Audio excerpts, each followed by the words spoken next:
Hey guys, I'm super excited. We've got Mr. Rio Ingram with us today. Rio, absolute rock star owner of a really, I think it's an exciting, awesome brokerage up in Washington State. So John L. Scott Snohomish.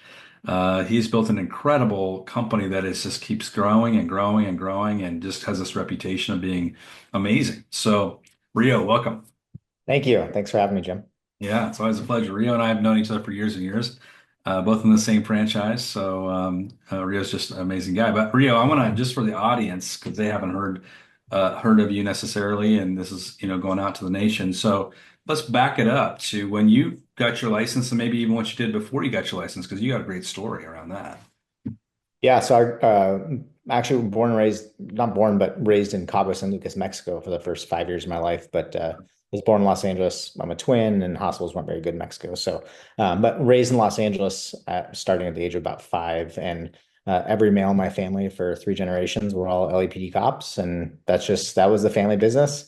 Um, Not necessarily something I wanted to do. That wasn't like my dream as a kid, but it was something that my dad really instilled in us. I have an older brother who had always wanted to become a cop. And anyways, went into the police academy right when I turned 21 and had a very successful, short-lived career just by choice. But I did about 6 years with LAPD before realizing that um, I was either going to enjoy my home life and have a normal schedule with my wife, or I was going to love my job and never see my wife and never see my kids because I work nights and weekends. Yeah. And so 26, 27, I kind of made that realization that, okay, I'm not quite yet ready yet to sacrifice either my family or my career, and maybe something else is better for us. So my wife, she was from Seattle at the time. She moved down to LA. We lived together for about 3 years. And then once I was going through this exploration process of, if not being a police officer, then what? And bought and sold a few homes before, didn't necessarily have the best experiences, and just felt like if I could bring my hard work and my honesty and my integrity and all the things that I did as a cop to real estate, maybe I could give my clients an experience that maybe I didn't get as a consumer. So we moved to back home to my wife's home up in Seattle, and just kind of hit the ground running. That was So in you 20. got your license, and did you start with John L. Scott? Was that your first choice? Yeah, so I got my license I went through the schooling while I was a cop on my days off, and it took like less than 2 weeks to get my 90 hours of class. I had to take the test in the state of Washington, so I flew up for a long weekend with my wife, took the test, flew back home, and then put our home on the market. And 3 weeks later, we were packed up, moving up there. So didn't Wow. know anything about anything, nothing about real estate, nothing about what brands. So interviewed with a bunch of different brands and settled with John L. Scott. And then that was it. That was March or in May of 2014. And of course, me being a cop, it's a 2 year hiring process to be a cop. Then you have the police academy for 6 months, and then you have a 1 year probation. So I just assume like, okay, it's going to take me at least a year to figure out learning areas and learning school districts and all this stuff. And I probably won't sell a single home in a long time. Yeah. But I was willing, ready and willing to put in the work. And things just kind of took off my first 7 months from May to December. I closed 14 homes, and then next year, my first year in business was like 33 homes, and then 65 homes, and then things just start progressing really, really quickly. And honestly, I just feel kind of luck timing the market. It was 2014, so we're coming out of the recession, but things were healthy, Yep. um, and just being willing to learn and having that the right mindset. I don't know, I felt like I got lucky, but a lot of things went my way, and obviously a lot of hard work was added to that. Well, yeah, you don't get lucky closing 65 homes or even 32 homes or even 14 homes. So that's a lot of hard work. Just for the agents that are listening to this, kind of coming into a second career like you did, there's a kind of a legendary story about you calling the CEO of our company out of the blue and cold calling him, and then him actually agreeing to a meeting, which is pretty cool on the other side of that story. But the excuse my French, but the balls to do that is kind of just a nobody coming out of nowhere, just to say, I'm going to call the CEO of this company, which is a pretty big size franchise, and Yep. say, would you have a meeting with me? What was your thought process with that? And you picked his brain because I Yeah. think that's really interesting. What were you thinking? I was probably 4 months in the business, starting to have success and momentum, and it was like, Yeah. you close a deal or two and you're like, holy cow, this is amazing. Like if I could just do this 20 more times or one time a month, like I could actually build a legitimate life for myself and my family. And so I Yeah. kind of got the itch at that point. And I don't know, 4 months in, I was still a nobody, closed a handful of homes, but like I'm gonna email the CEO and see if he'd be willing to go to breakfast. And I want to pick his brain and just like understand his story. His granddad started John L. Scott, so he'd been the CEO for many, many years, and it was in the family business. But really, he's clearly uber successful and felt like I don't really know much about real estate or investing or all the things around that yet. So I don't know who better to Yes. ask and get some insight from. And so, to my surprise, I thought for sure when I sent the email, hey, this is probably a 10-minute waste of time. I'm never going to response back, but whatever. And within like an hour, I get a response from him. Hey, Nice. thanks for reaching out. Would love to meet. Here's some locations. Here's some times. And that's what we did. We went to breakfast and had a great 2 hour conversation. It was impactful in many ways, beyond the things that he taught me and or tips that he gave, but more so the accessibility that no matter how successful, how long you've been in the business, how much whatever, how much experience you have, he was still willing to go out of his way to take a morning of his time to Yeah. meet with one who could have been nobody for him. And so for me, that just instilled that like no matter what, you're never too successful to help somebody else out and to really, if you have the mindset of always trying to pay it forward and help grow the next generation of leaders, um, that's all we can ask for. And that's more important than the money and all the other stuff that comes along with success. But Yeah. the importance of helping build up the next generation, the next level is so important. I think I've taken that meeting and applied it without even thinking about it into every stage of my career from that moment. Well, there's a lot of lessons there. The lesson number one for agents that are newer to the business is don't be afraid to ask people for help. And, look at a lot of times we get so intimidated by these people that are doing 10, 20, 30, $50 million that are around us in our communities, even if they're at competing companies and saying, hey, would you go to lunch with me and have a conversation? And 9 times out of 10, they'll say yes. And they're flattered, and I think it's important. And then when you're on the other side of that, where Lennox was, is to say yes to those meetings because you are giving back, and I think that's important. So just one more lesson for the people that are, because you came into Seattle. I know you had your wife's family, but you were cold. You didn't know a soul there, right? How did you quickly build your business to that degree? Because I think there's a lesson there for agents Yeah. listening. Never cold called before. Never, I still to this day, I've never cold called. Never paid for leads. I think I did like 6 months with the Zillow multiple years into my career, but where I built my business was straight up through open houses and actually a website called meetup.com. Like I'm Yeah. new to the area. I'm 26. I'm Hmm. young. I don't have kids yet. My Yeah. kids are in school, so I have no way to relate that way. And so I knew that the best way forward for me to build my business was to try and get myself in front of face to face, belly to belly with as many people as I possibly could. And so the two avenues for me was open houses. I did them every single weekend without fail, two a weekend, no matter what.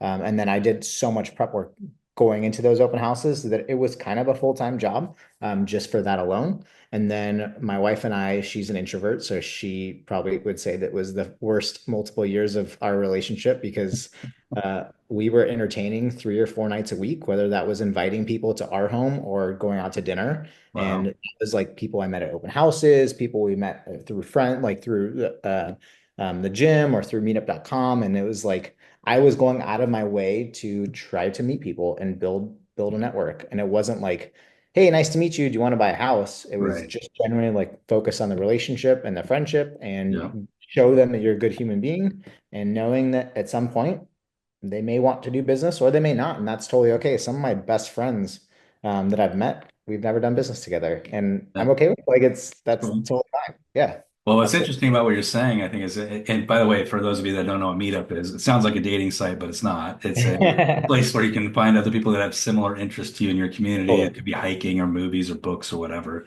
It's a great place to meet people when you're new to the area.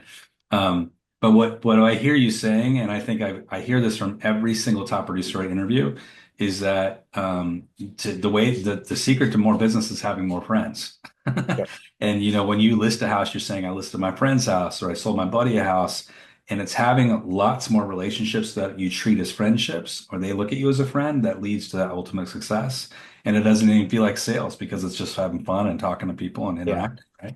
With meetup.com, I joined like new transplants to Seattle, 20s and 30s, people so it was also people that were similar to me that didn't also have friends because they're new to the area. And it was a Right. cool way for people to connect on something that, hey, we don't really know anybody around Anybody? here, and let's do it together. Like, let's Yeah. learn, explore the city together. Yeah. And got a lot of business from the gym too. Was a part of a CrossFit gym at the time. And there's something weird. Obviously, I went through it through the police academy. And so I experienced that type of like kind of going to through hell and back, if you will, and the Yeah. connection and bond that you have over that. I'm sure people in the military will feel the same thing. But especially at CrossFit, you spend an hour together going through the exact same workout. It sucks. It's Same. horrible. You feel gas afterwards. And so I went out of my way during our workouts just to like try and motivate each other. Hey, great job today. Just trying to pump each other up, knowing that like that's all that was going to come of it. But if we can just build this relationship that was deeper than obviously just going to the gym, but seeing you for who you are and being willing to always help out and think about others, Yeah. that journey's opened up. So then you become a super successful agent and you have this epiphany at some point to say, hey, I want to now become a broker.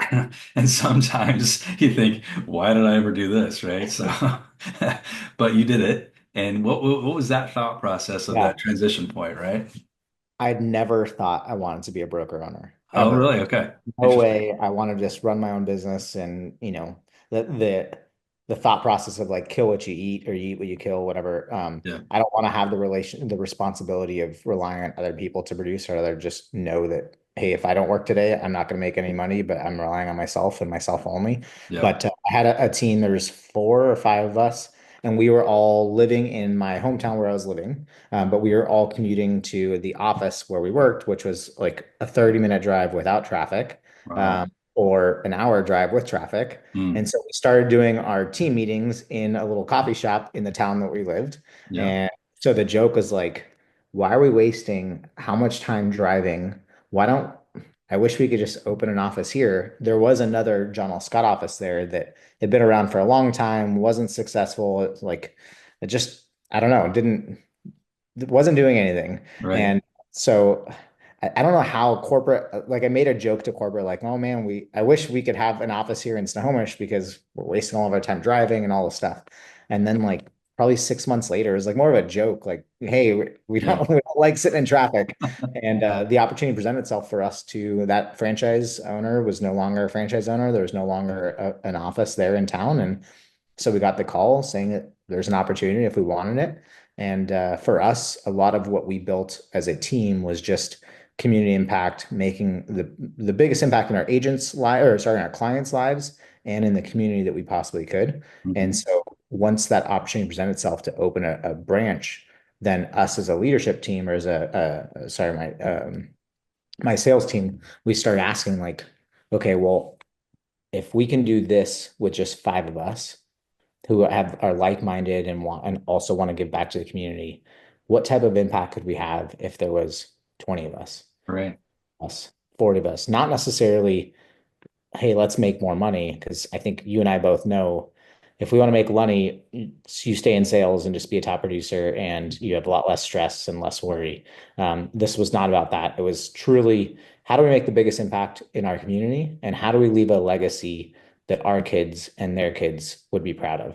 Yeah. And my kids were really, really small. They were a newborn, or my wife was pregnant with our second and like an 18-month-old.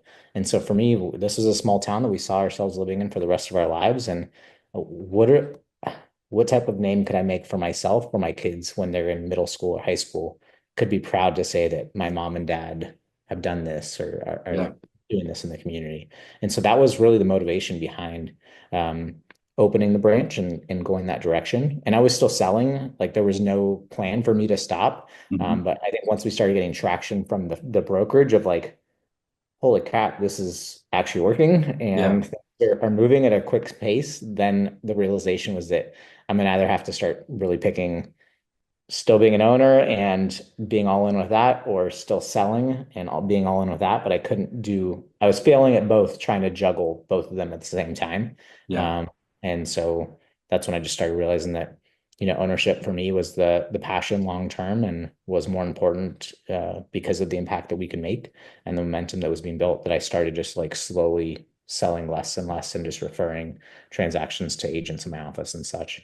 And here we are Let me ask you today. this. So you're, you had a vision of what you're building there, and I think that's something that's lacking for some brokerage owners is they don't have a clear vision of what it is that they're building, and so Yeah. then by the byproduct of that is they find it difficult to recruit because there's no vision there. And I think you had a just like a passionate vision of what you're trying to build. And obviously you have organically and intentionally recruited just a ton of Yeah. high quality people over the years. One of the things I want to talk about for a second is you have a really unique office environment, which I think has definitely made an impact in your community and it has been a recruiting tool. So Yep. explain that little vision because for people that have never heard of it. Yeah, so we essentially created a co-work space in our small town. Actually, one of the VPs of John L. Scott, Howard Chung, he asked if I knew what WeWork was. This was back in it's got to be 2018 or 2019, and told him, no, I have no clue what that is. And he's like, well, come down to Bellevue. WeWork is the original co-work concept.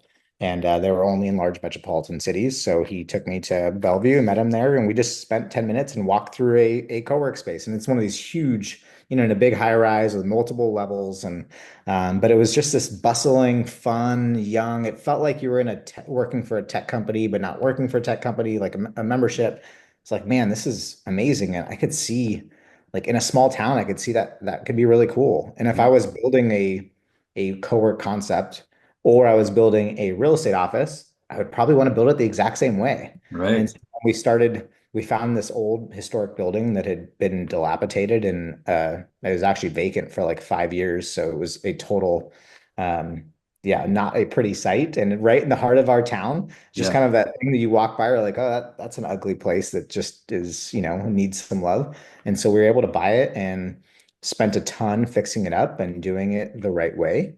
And really, the focus was like, can we build a space that was community focused? Like, this is for the community, and that we could also run a real estate office out of and be able to use as this open, collaborative, welcoming space that can attract community members and real estate agents alike that could be kind of a focal point. And I think the really cool byproduct of that is our town is in this old historic town, but we were one of the first ones that bought a building that was very, very old. It was built in 1900 and completely revitalized it.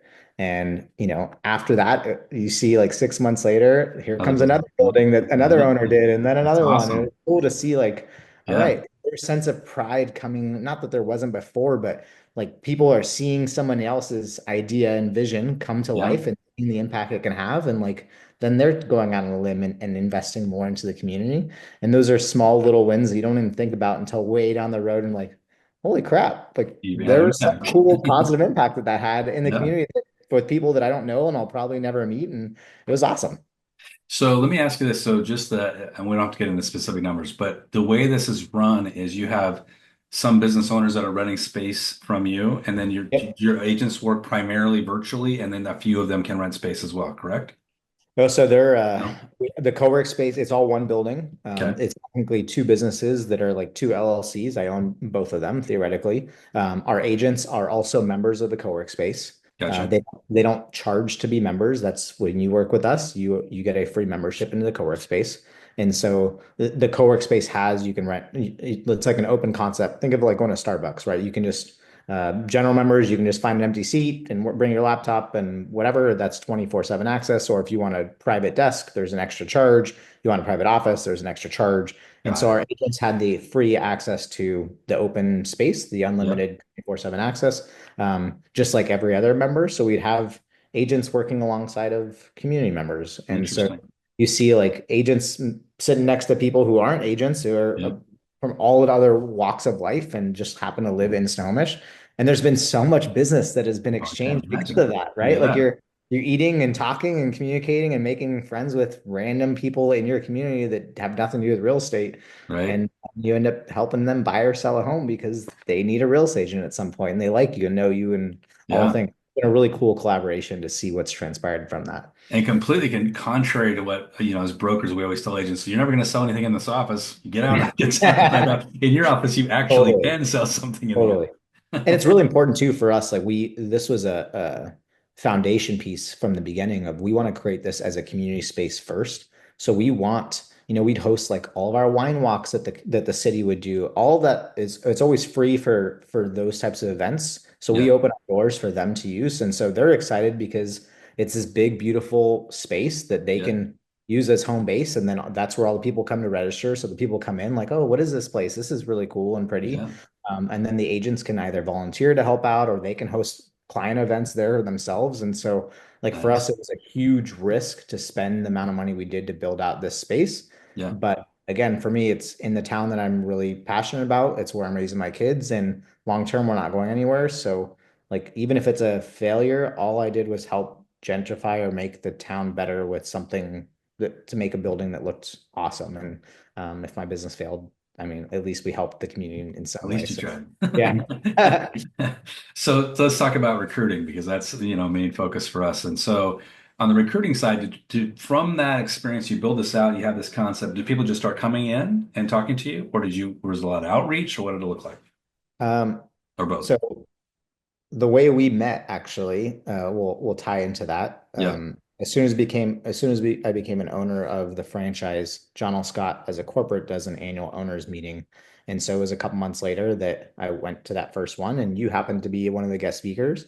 And so we connected afterwards. And so you were our coach going into Yes, it as a sir. brand new office, a brand new ownership. We don't know what we're doing, right? Just like as Yeah. an agent, you're starting out, you're like, what the heck? What am I supposed to do?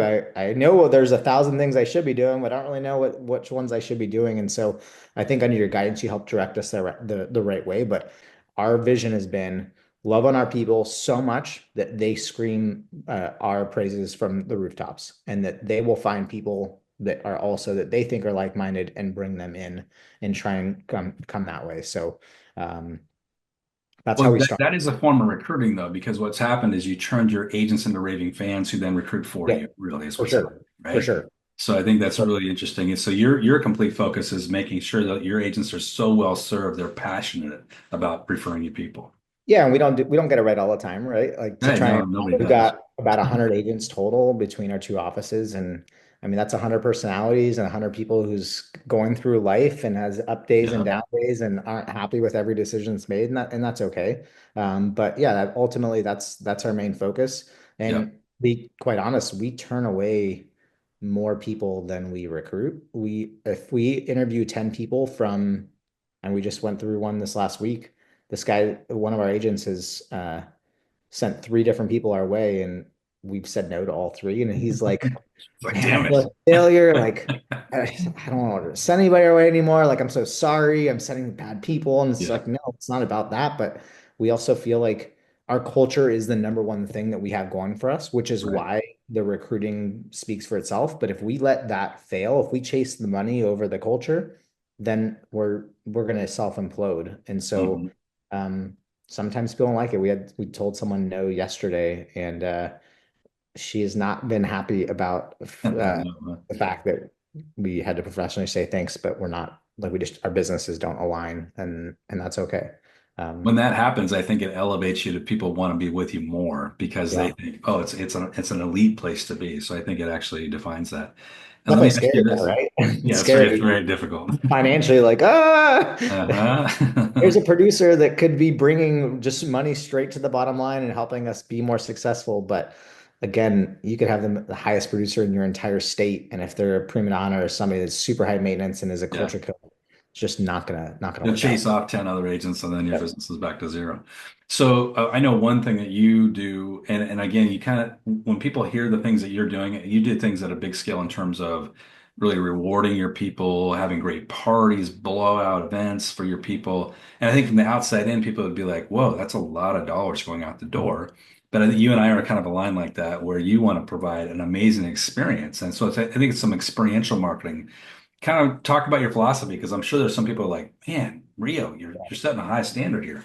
What is that? What's your thought process? Because I know you got an awards banquet coming up next week. Yeah. Yeah, I think the high standard, the high bar Yeah. is on purpose, right? Like we want to have the bar so high that every other owner and office franchise in the area is like, what the hell? There's no way they're going to survive. They're going to be under in 6 months spending that kind of money on stuff. But Yeah. again, we don't have a recruiting budget because we're not recruiting. Like we're not spending money on leads. We're not doing.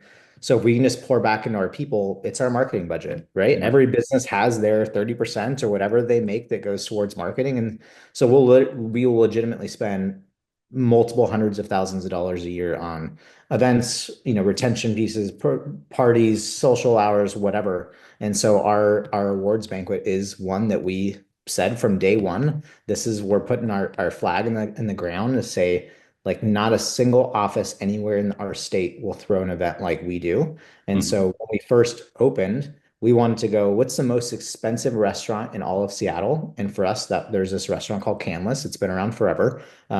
Very, very expensive, very private. And so that's where we're going to have our awards banquet. And we Oh, open our doors literally our awards dinner was supposed to happen in February. No, it was March. It was like March 7th of 2020. And of course, with COVID, the week before, the restaurant said, "Hey, we're sorry. With COVID, we can't open." So we didn't have it there. And so we ended up having to find, couldn't have it that whole year. So our first awards banquet was not there. By the time we could make it back to Canlis for our awards dinner, we had 1 year there, but we were already at full capacity. We're like, we were already busting at the seams. yeah. And so we couldn't have it there again because we had outgrown the You're too space. big.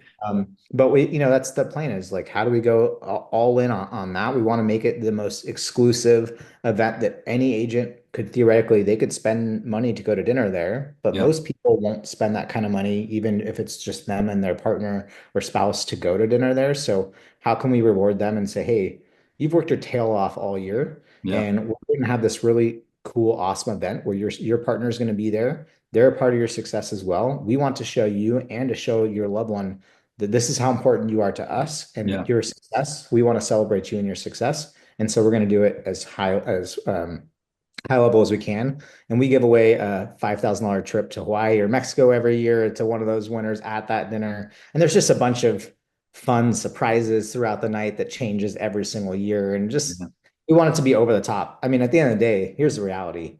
That event, people are going to take pictures and post it on their social media. Yes. And then Yeah. all the other agents in the area will be like, the Yeah. heck? My owner didn't do that. We went to lunch Right. at Yeah. whatever at the Olive Garden, and he gave us certificates and not these like really fancy award crystals and such. And so, like, those are the things that leads to the recruiting. So I can either spend recruiting dollars every year, or I can make my agents feel amazing and like nobody's going to treat them this well, and they're Yeah. never going to want to leave because they know they're never going to have it better. And then they're going to help recruit for us, and then we take care of them on that end as well. So Yeah, so your budget, I mean, your focus is all in on retention, which leads to recruiting, which I think is a brilliant strategy. And you're right, you create this FOMO out there in the market, like I'm missing out not being there. I got to be where the cool kids are, and that's what it is, right? it's working. We got the opportunity to open or to take over and buy another office location. I don't know if you know this, about a year and a half ago up in Arlington, Washington.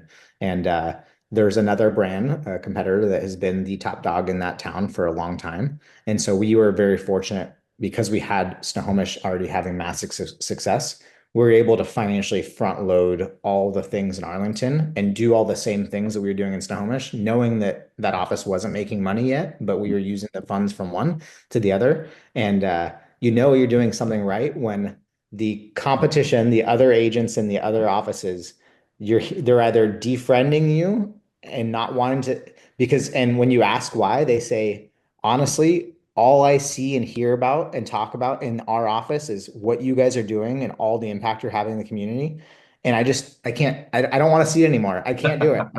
I don't want to see it. It's just, Uh, we're not doing that. And it's also positive and it just feels like, so I don't know. right. Not to say that we do everything right. And I don't want this to feel like we're the best and we're stroking our ego, but obviously we're having this conversation, No, but no, you're doing extremely well. Let me ask you this though. This is interesting because a lot of people across the country will be listening to this. I mean, these are not big towns, right? So we're Snohomish. What's the population of Snohomish? It's not 10,000, 10,000. And then what's Arlington? Small town too, right? probably smaller. Yeah. So, I mean, people say, well, these guys are in big towns. You're not in a big town and you got 100 agents now in two Yeah, locations. so our Small operation. Snohomish, the largest office in Snohomish had 30 agents. And these Wow. are offices that have been around for decades, right? This Right. is like very established. And so when we open our office, it's like, oh, well, nobody else has ever passed 30 agents. That was the previous owner who had the John L. Scott franchise had like 7 agents, and her complaint to corporate was, hey, our town is too small. Like nobody wants to be licensed here. They want to go to the neighboring towns where there's bigger and more stuff going on. And so Right. we always assumed that 30 was our ceiling, and it took them decades to get there. So like that's going to be a stretch for us if we hopefully we can get there one day. And year 2 in, we've already blown through 30, and we're like, okay, well, maybe 40 is the number, maybe Right. 50 is the number. And we just kept like, I don't, we're growing, and I don't Yeah. know much more, but we're just going to keep, big and focus. And we get that question a lot from our agents, like, when are you going to stop? We don't want the culture to change. Like, and for Hmm. us, it's never been like oh, we have to have 50 agents, 80 agents, 100 agents. It's just, if you find like-minded people and they can provide and add value to the culture, and we can make sure that we're providing and adding value to them, we're going to keep growing until the culture naturally tells us like, okay, we're at capacity here and we don't need more. That's a really interesting question because I experienced that myself, and you're always kind of at this place where you don't want to risk the culture, so you got to become you actually have to become way more selective as you grow bigger and bigger. Like you said, you turned down that agent yesterday because you don't want to put it at risk, and you want to make it feel small too. So you're always kind of like, how can I make it feel small? And that just leads back into the retention, like pouring more love into your agents. And I know you've added over time. It started with you. But then you added more and more leaders that were running the company. Speak to that for a second. Yeah. So you started with yourself, and then Greg was a part of your group as Yeah. well, and then you guys added more staff, right? And now Yeah, so it's we've become a always group. been very top heavy on staff. Yeah, And that was from the get-go, we knew if we're going to do this right, we need to build the foundation as wide as possible before we can actually go vertical on it. yeah, And so to build that foundation wide meant we need to have the staff to show people that we have it, so that to get them to want to come. So myself, Greg was my business partner. He was just a member on my team and very new into real estate. But if you know him for 10 minutes, you'll know that he is the party and he is the culture guy and he is just such a good dude. yep, And honestly has very little, or especially at the time, he was probably 18 months into real estate, had very little real estate experience. But I knew that for us together, he could bring a level of the business that I couldn't. And obviously for me, I was the top producer and had the success in real estate. He could bring in the culture, and we thought we could handle it, the two of us. And probably a month into designing and looking for the space and trying to start to build it out, I realized that contracts and legal and all the stuff is not my forte, and I don't enjoy that aspect of the business. And so I think it was time for us to bring in a broker or a designated broker, whatever your state calls it, to run officially the license to be in charge of the firm. And so it was his responsibility to be the contract guy and to teach the classes and do all of our sales meetings and that kind of stuff. So we realized that pretty quickly on, and that was a huge expense um, outside of our monthly rent for the space that we bought. That was our biggest expense. And so we brought him on, then we had to bring our front desk person, we had our director of operations. And so we almost had at the time as much leadership as we did agents. But we felt passionate about what we were building. And yeah. so we knew that if we build it, they will come, or at least we hoped that if we built it, they would come. And it worked out that way. We felt very blessed with that. But I think that's a commitment to vision too. I mean, you have a vision, you're deploying the vision, whether it's going to work or not, we don't know, but we're going to go all in. And I think people are really hesitant sometimes like that, and I think you got to show that you're leading from the front, which I think is important. I think that's a big thing that I want to make sure we hit at some point is, since we started building this and having success, we've gotten so many opportunities. Hey, do you want to buy this franchise? Do you want to open one here in this city? Mhm. And every single time the answer's been no, Yeah. not because of the money, but I think the main reason why we've had success where we've had is because of the passion behind the town that we're in. And we Hmm. all of us live in this town. And so Yeah. we all want not only our business to be successful, but we want the town to be more successful.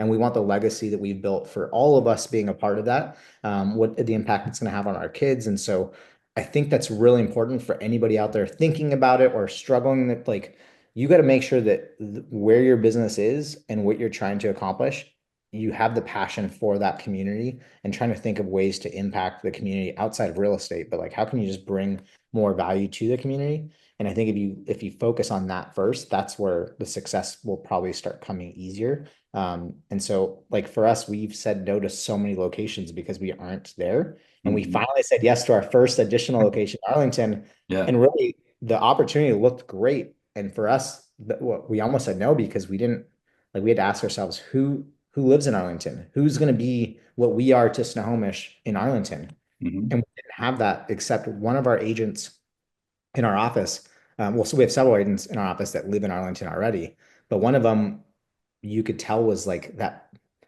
person that is a leader but doesn't really know and recognize that she's a leader in this type of environment yet. And Yeah. the right training and coaching and mentorship, she could bring that same passion to that community. And so Mhm. that's what's happened. And we've Yeah. recreated. And so took over this office with 10 agents about 18 months ago. Again, put a ton of money into the space and made it look very similar to Snohomish and the brand. Bought a moving van for that location too, put her in the space. And just like now it's, she's focused on impacting that community as big as possible. She lives in that community. She does all the events in the community. And it's just like such a pivotal piece. But without somebody like her, without that passion, there's no way we'd be as successful as that. We Yeah. need to be, and so that's where for us, like we're not going to get stretched too thin, and we're not just going to take opportunities because the financials look good, unless we think we can actually leave an impact and legacy in that neighborhood. I think it's really important too what you're saying because you can have the best brand, the best tools, the best tech, the best location, all that stuff. But it's going to fall apart. It's not going to shine unless you got the people behind it that care and that are 1,000% committed. So your leadership, who you're choosing, maybe that's you or your leadership you're hiring, they've got to be all in. I think that's such an important lesson you're teaching right there because It it's. starts from the top too. Like we have to figure out as an owner, what's important to me Hmm. and what needs to be important to the people that I employ, my leadership team. Yeah. And if it's about salary, great. But just know that if I'm focused on money, Yep. then I'm going to be guiding my team to focus on money, Yep. which they're going to be making decisions every single day of what's focused on money. And so like you have to find what your vision is, what's most important to you, and then make sure you're attracting those people as a leadership team in first, and then they're going to project that out to the recruiting agents that have that same vision. And so you just got to ask yourself and look yourself in the mirror and wonder like, what is most important? What am I trying to accomplish here? Hmm. Obviously, I need to provide for my family. I need to make a living. Outside of that, whether you're making $1 million a year, 50 grand a year, or 20 million bucks, like, there's a lot of successful people. Take Elon Musk, take Jeff Bezos, take anybody. Like, if money is no longer an option, what would you still be doing this job? And if so, why? Right. What's important to you? And whatever that is, then start trying to lead from that mindset and attract that type of talent. I agree 100%. Well, Rio, you've given us a lot of things to, really, I think, reflect on and digest, and probably for a lot of brokers listening to adjust their kind of mindset around. So I really appreciate it. You've given a lot of nuggets today. And Rio, for people that want to refer, to your company, all over the country, people might be moving to Snohomish. How would somebody reach out to you?